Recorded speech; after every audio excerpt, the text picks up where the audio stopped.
In the morning, I have coffee at my house that actually fuels my turn on. Why? Because when I smell it, I'm like, I feel it in my pussy. Because really what's happening is your body is whispering to you, pay attention to me. I have so much to give you. So female arousal, female sexuality is very narcissistic. Welcome to the Sensual Sisterhood podcast, where we talk about desire and pleasure and power and embodiment. Here is where pleasure is not a luxury, it is the way back to yourself. I'm your co-host, Marta Kagan. I'm here with Barbara Katz-Nelson. We're so happy you're here. Let's get into it.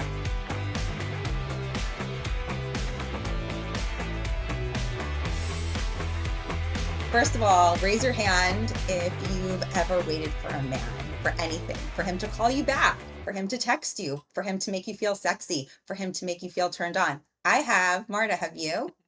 Sadly, yes. Most of my life, I was always looking to feel validated by a man, not knowing if I was hot or sexy, but needing to feel that like, oh, he's into me. So now this means I'm hot and sexy.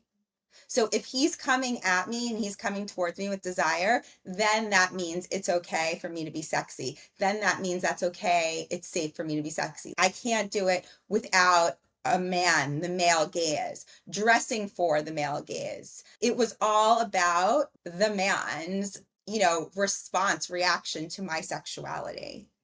And this is so fucked. And this is what the culture teaches us, is that that's the conditioning. Like, we get sexy for a man. We perform our sexuality, fake orgasms to please the man. And I've done it before. Marta, what about you? Same. Yep. Guilty.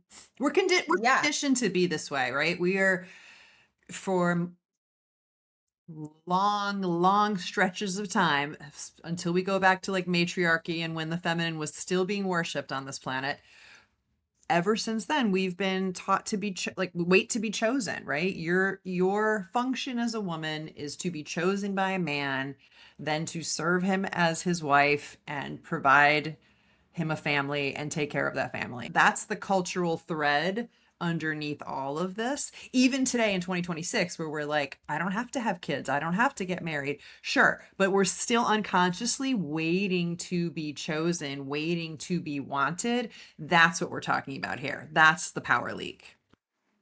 And the saddest part is, if we don't feel desired by said man, if he hasn't texted us, if he hasn't said the thing that we're looking to hear, then somehow we make it mean, or I've made it mean, I must not be desirable. I must not be sexy. This is how fucked, like, where is it written that one motherfucker out there that I might be into, if he's not giving me the attention, the validation, all of the things that I'm looking for from him, actually means that I'm not sexy or sexual, or I shouldn't be that way. It's not, but that's what we were taught. And the thing about this is, and the most important thing is, this is not going to sound sexy, but we've been taught to make a man or men responsible. I want you to hear this word, responsible, for our arousal, for how we feel turned on, how we feel sexy. And when you allow somebody else, you give them the responsibility, that is immediately how you become the passenger instead of the co-pilot.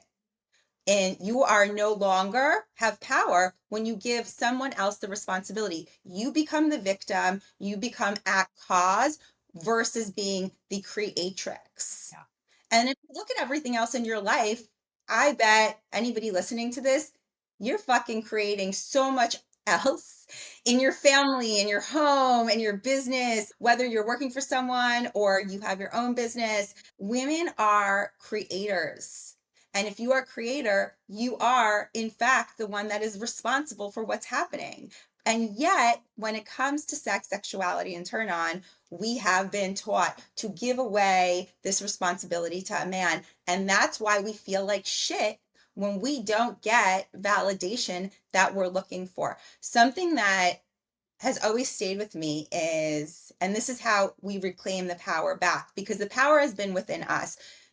When you look at the biology of the female, versus the male, the penis versus the pussy. Pussy's got 10,000 nerve endings for the sole purpose. Well, actually, it's the clit. The clit, because the pussy's a whole, anatomy on its own. But the clit is the one part of the female body that says you get to 10,000 nerve endings for the sole purpose of feeling fucking pleasure.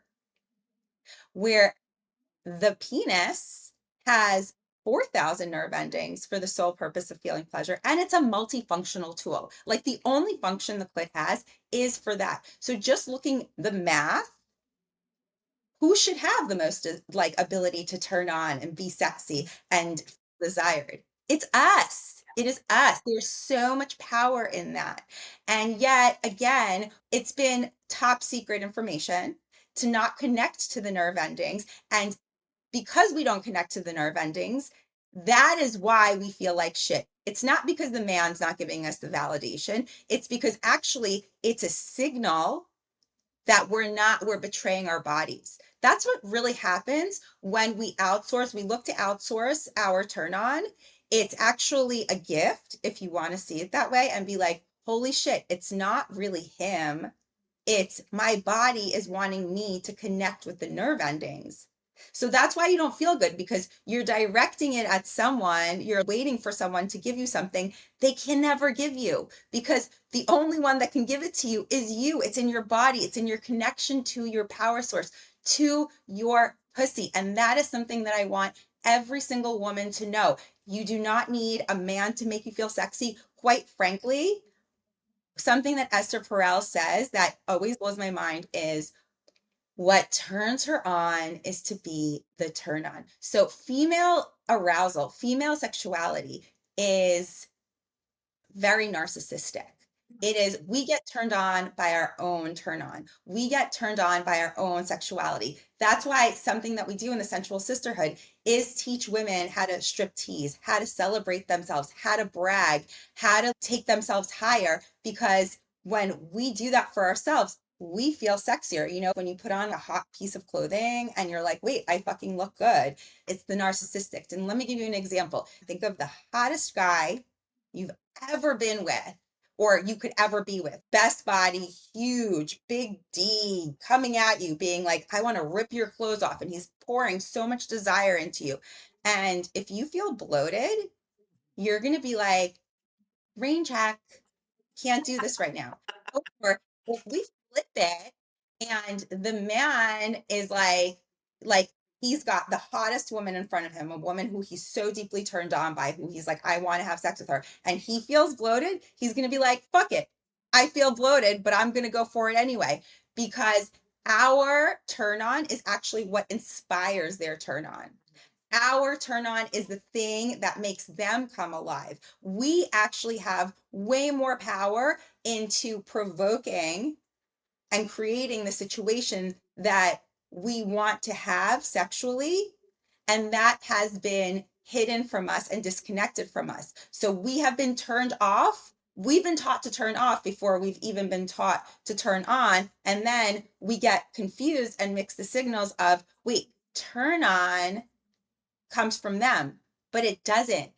It's one of the things we need to stop doing immediately and say, oh no, it is not him who makes me feel turned on and desired. It is actually my job, my responsibility to connect to my nerve endings, get myself so juicy and turned on by my own damn self, and then watch and see what happens instead of the distinction of waiting for someone else to do it for me, whether it's a man, a woman, they, them, she, whoever it is you're waiting for. The waiting is the biggest issue because when you're in the waiting, you're feeling fucking bad. It's an energy that is sucking you down and making you feel shitty about yourself. Because really, what's happening is your body is whispering to you, pay attention to me. I have so much to give you. I have so much love and life force energy to fill you up with so that you can go and emanate it out in the world. Yeah. I love the way you use the word narcissistic in this, even though I generally don't love that word, right? It's not a word that is that feels good. Usually it's something negative, abusive, right? But I think using that word shows the contradiction in the conditioning because we are so taught the opposite. We are so taught not like narcissist. No, no, no. That's reserved for the world of men. Right. Right. And so by choosing that intentionally is to show that contrast of how far we are from actually owning our own power and our own aliveness. And even as you were talking, Barbara, I was thinking about how I've had conversations with women in the sisterhood or women that work with me one on one, and we get to this part of the conversation about owning your own turn on and being responsible for it, and it becomes, but I have to take care of this child and my husband and my business or my job or what house or whatever is your story, right? This feeling of I'm taking care of everyone else, who's going to take care of me? Wait, I have to take care of me too? And so I want to just take a minute to talk about like how we actually do that and why pleasure practices are not extractive, like how it's not one more thing on your to-do list that tires you out, that it's actually the fuel for everything else and makes that everything else more meaningful, more alive, more pleasurable, more just like in your body. So let's talk about that for a minute. Well, before we even get into that, I want to rewind. So, anything that we say, one of the things that I also really deeply desire to get all the members and anybody else that's listening in the Sensual Sisterhood or outside of Sensual Sisterhood, if you're new to this podcast, here's the deal when we're using language and words. I'm going to invite you to look at it from a neutral lens. It's neither bad, it's neither good. Why am I even saying this? Because pussy, when you really get connected to her, she likes it all. She's equal opportunity. So we're going to go back to narcissist. Okay. In the modern day world, narcissist is used to describe a pathology. And that is not how I was using it. I am using it in the root of it, where if we think about the story of Narcissus, when Narcissus went and looked and finally realized their reflection, this is back in the day before we had mirrors, it was in like a body of water. They saw their reflection in the water and were stunned by their beauty. Like, oh my God. That's where the word comes from. Mhm. And then it was used later on in, psychology to describe pathology, and that's completely different. So, in this sense, that's all I'm saying to really land like, hey, when you look at yourself in the mirror, your job is to be like, oh my God, I look so hot. Like, Yes. look at yourself and feel your hotness. Yeah. And that's it. End of story. We're going to the mythology, the mythological version of narcissistic, not the like, oh my God, I'm going to ruin people's lives with my pathology. Yeah. I know it's a hot button word. I know a lot of people I have family that's narcissistic. I get it. And that's not what this is. That's part of what we're doing with this podcast is really deep, deep letting go of conditioning and using language in a new way. Yes. I think every woman right now in the world in 2026 is at fucking full capacity. It's like I have a glass of water over here, but imagine the glass of water being filled to the brim and you put another drop, it's going to spill over.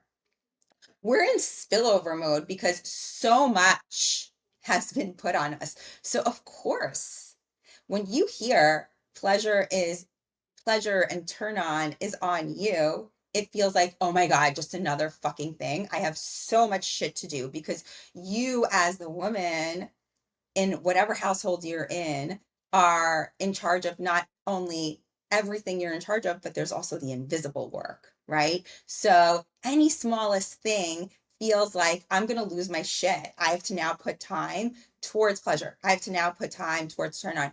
That reaction is correct. I understand it. And I'm sorry that that's how it feels this way. And it goes back to the conditioning because we were never taught to weave pleasure into our whole day. And it's a mastery and it's a practice because when you learn how to weave pleasure in to your whole day, and I don't mean just sexually, but pleasure to me is and turn on are a sensory experience. meaning like my taste, touch, smell, all of that is activated throughout the day. And that is something that's how turn on starts. It's with the senses. It's looking at yourself in the mirror and through the look, through the gaze, being like, I'm so hot. And I know it sounds like, oh, this could sound like a lot of work, but if the one takeaway is from this podcast, next time you look at yourself in the mirror, just be like, you're so hot. Look at you. Really, how much work is that? Because I know you fucking bitches have been looking at yourself in the mirror and saying, oh my God, I need to lose 5 pounds. Oh my God, like I'm looking so old. Oh my God, I'm looking so tired. Yeah. So if you do that, you are contributing to turn off and you are contributing to being the woman who's waiting for a man to make her feel better about her age, her body, her looks. What we're saying is it's a woven into your day at every minute, every space. When I go and in the morning, I have coffee at my house that actually fuels my turn on. Why? Because when I smell it, I'm like, I feel it in my pussy. Like I'm talking about right now. There, like, ooh, there's a buzz. I feel pussy buzzing from just that because what happens is when you weave turn on in your day like that, meaning that you have created a home and life for yourself where you're picking out things like coffee, looking at yourself at the mirror, all of these little things to activate the 10,000 nerve endings that we were speaking about. This is how you start to build your turn on and simultaneously take your power back where you're not looking for him to bring desire towards you. You're like, I'm turned on anyway because I smelled that delicious coffee. I'm turned on anyway because I picked out clothing that I feel really hot and sexy in. I picked out, I'm wearing lingerie. I'm wearing lingerie right now underneath my street clothes, which is sweatpants and a sweatshirt. Nobody will know when I go outside, but pussy knows. And I Yeah. and that makes me feel turned on. I'm going to tell you a story and why it's easier when you start to act this way, when you start to weave it all in your day. And we show you how to do this in the Sensual Sisterhood. Mhm. And once you start to get it into your body, you're like, wait, this is way fucking easier than I thought it was. Mhm. And what happens is when you see how much easier it is, your orgasm expands. And then you're like, oh my God, I want more pleasure and I want all of it. And then it doesn't feel like work. It feels like, oh, this is a natural part of my day. But it's getting past the conditioning. That's where the breakthrough is. And it's having the willingness. And it really becomes a question of, do you want to continue living your life people pleasing, doing everything for everyone else, waiting for someone else to make you feel desired and mediocre, turned off, dry pussy? Or do you want to learn how to activate the 10,000 nerve endings that are your birthright, that are literally there for you to fucking feel turned on? And move in your day, move in your life from that fucking place. Like, what do you want to do? Because if you want to feel like that bitch, when you walk into the room, people are like, who is that?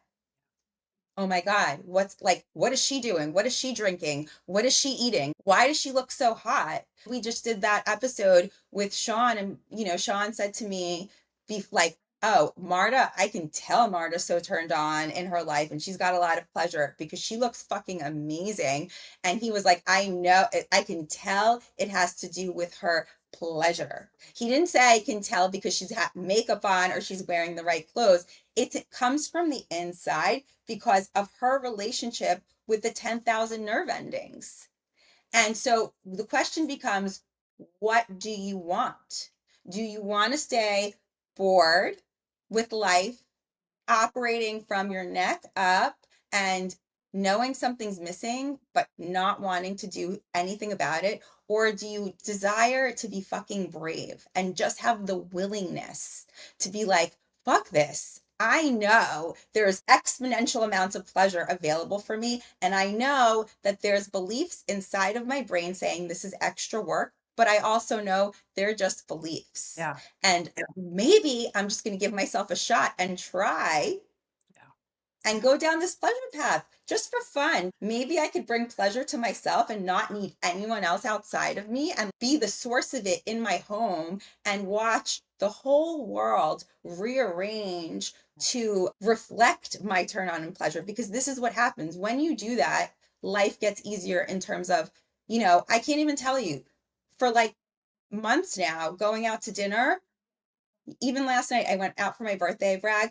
The dessert is free. The valet parking is like, people are just like, oh my God, you're here. Who are you? I want to know you. And it's to do with what I'm wearing, what I look like, or I know because I know what it was like 3 years ago when I was Yeah. younger. Yeah. Yeah. And nobody was doing like people were like, I'm waiting for 30 minutes for the valet to bring my fucking car Yeah. out. They forgot the dessert. Yeah. Like nobody like it's completely different. It actually gives you back time in your life and better fucking shit happens. I remember when I started doing this stuff, I started to practice because I was also like, fuck, now I have to fucking do turn on too. Yeah. And I had this attitude of like, oh, more shit for me to do. I looked at it as like a chore Yeah. because we're conditioned to look at everything like a chore because pleasure has been extracted out of Yes. our lives. Yes. I went from the mindset of it's not a chore, it's actually pleasure to be in pleasure and bring pleasure into my day. I remember I'm in New York, it's fucking freezing and I'm going out to walk the dog. I have a parka on, I have sweatpants on, I have Uggs on. I have literally all you could see, it was my face because it was like 0 degrees, but you have to walk the dog. And my hair is covered. I am not looking hot underneath the parka, but I was turned on. And the FedEx guy was like, oh my God, I want to know you. And I was like, you want to understand what is going on here. He was trying to kick it, and I am like, you couldn't even tell if I was a man or a woman. He could tell. He could tell, you know why? Pussy was online. Yes. Yes. My was working. My pleasure practices were emanating. It's like when you go to the gym and you start working out and you start seeing and feeling better and you start noticing the difference and then everyone's like, "Wait, you look really good. Have you been working out?" It's the same thing. Yeah. It's the same thing but better cuz now you're like not just feeling healthy and like, "Oh, my body looks good." Now you're feeling connected to your power source and you're like, "Wait, I can wield power this way. I can get things that I need to get and have happen just by being in my turn on." Because after you fucking connect to the 10,000 nerve endings, then the next step in the mastery is how do you use it to manifest Yeah. your deepest But desire? before we even get there, like it, it's not only does it have more of an impact than, or not, I shouldn't even say more of an impact, it's different, but not only does it make you feel alive and good and sexy, like if you started going to the gym and working out on your physical body, but it's so much easier than going to the gym. Yeah. So much And I'm not easier. saying don't work out. I'm not saying that. I'm just saying that we mentally get stuck in these places around effort and another thing on the to-do list. Oh, now I have to be in charge of my turn on, like you were saying. I so relate to that and I want to add to it because I know someone's listening and being like, I should really try that. But, here's the 30 excuses why not. I, like you, had also tried all the things. Like my business right before this was all about mental and emotional fitness because I was like, I've done all the stuff. I've done the therapy. I've done this kind of therapy and that kind of therapy. And I've been on the retreats and I've tried the medications and I've tried the hypnosis and I've tried the tapping and the whatever. And all these things, all these modalities were helpful on some level in helping me to feel better in my body and my life, but all of them lacked pleasure. And just adding that one ingredient, it's like when you add a drop of food coloring, it changes everything, that one little drop. And that's all we're talking about. Start micro dosing pleasure. Start looking at yourself in the mirror and saying something kind. Start touching your own body with love and reverence. Don't slap on the lotion when you get out of the shower and throw on some clothes. Put on the lotion, smell it, feel its silkiness, feel how it feels going on your arm and your collarbone. Slow it down and enjoy your own body, ladies. You don't need him to show you that. You show you that, then he gets to pick up on that cue. and he gets to add to it and play with it, but you are the turn on. You are always the turn on, and it's so important to remember, and it's so true. And how do we know that you're the turn on? Because porn, our lives, everything is structured around objectifying the woman. Men have, and the patriarchy has, they know it. They know we're the turn on. Yeah. And what we want you to know is that you are the turn on. I deeply desire for every woman to embody, I am the turn on. That is why we are objectified. Yeah. But if we flip it on the script, if we flip it on its head, now we take the power back and we're like, wait, that's my turn on. Yeah. Yeah. Exactly. I even Yeah. think that, And like, you ever watch dancers, like ballroom dance or whatever, any pairs activity, an all eyes analogy. are Yeah. on the woman, always. Always. I don't care if you're straight or gay or whatever your thing is, like, because of this, not because we're better than men or whatever, but that's what we were designed for. Yeah. We And it's can like, create life. It all starts there. and that we are the life force. The feminine is the life force energy. Yeah. It's running. It that's what it is. And when you are disconnected from turn on, you are disconnected from life force energy. You are turned off, and that's how men respond to you. And then you're like, ugh, I'm not hot, or I don't look good, or you have your deep disapproval of yourself because not because you're truly not hot, not because something's wrong, but because you are disconnected. Your body is like, you're fucking ignoring me. Exactly. That is what's happening. You are ignoring this treasure that you're born with, and that's the difference between you and a turned on woman. Yes. The woman who's really hot. You think, oh, because she has great hair or whatever bullshit comparison stuff. That's not it. I know women who are in their fucking 70s who are hotter and sexier than women in their 20s, Yeah. who are having better sex, who are getting way more attention from men. The women in their 20s wish they could be that hot, wish they could command a fucking room.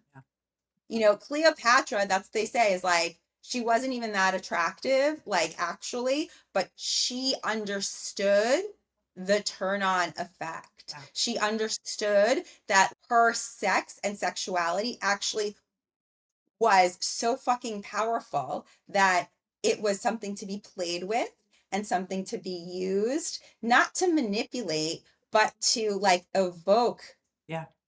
desire. Because the thing is that we're not saying you don't ever need a man or you don't ever need a partner or whatever. It doesn't matter what you are into sexually.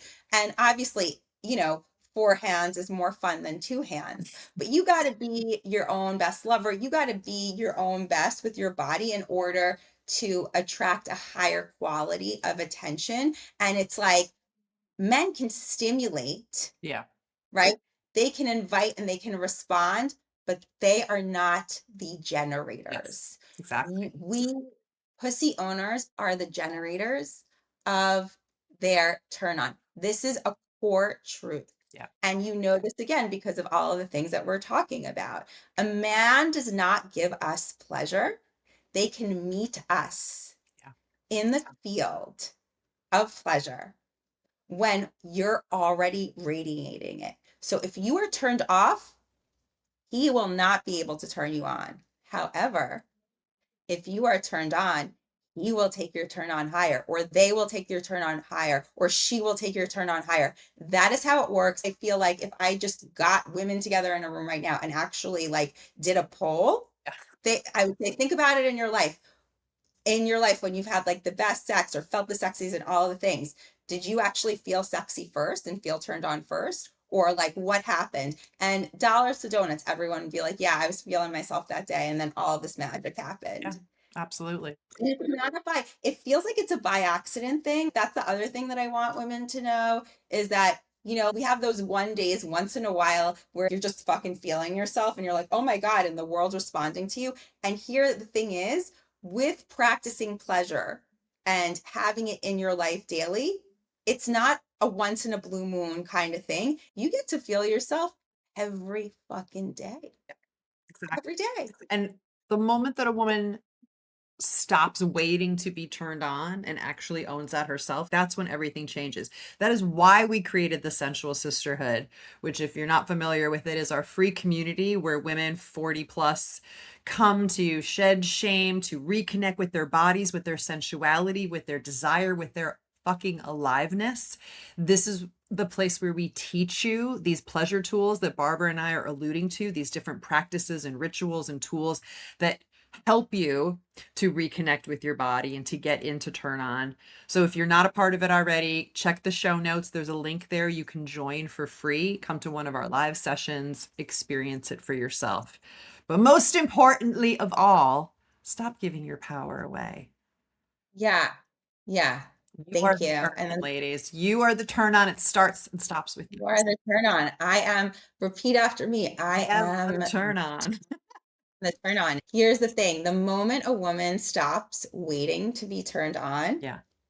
everything Changes. changes. Yeah. And here's a question we'd like you to ask yourselves. Where have you been giving your power away? Just think about that. And what would it look like to keep your turn on with you? Beautiful. I love that. All right. Join us for the next episode or join us inside the Sensual Sisterhood free community now. We love you. We'll see you again soon.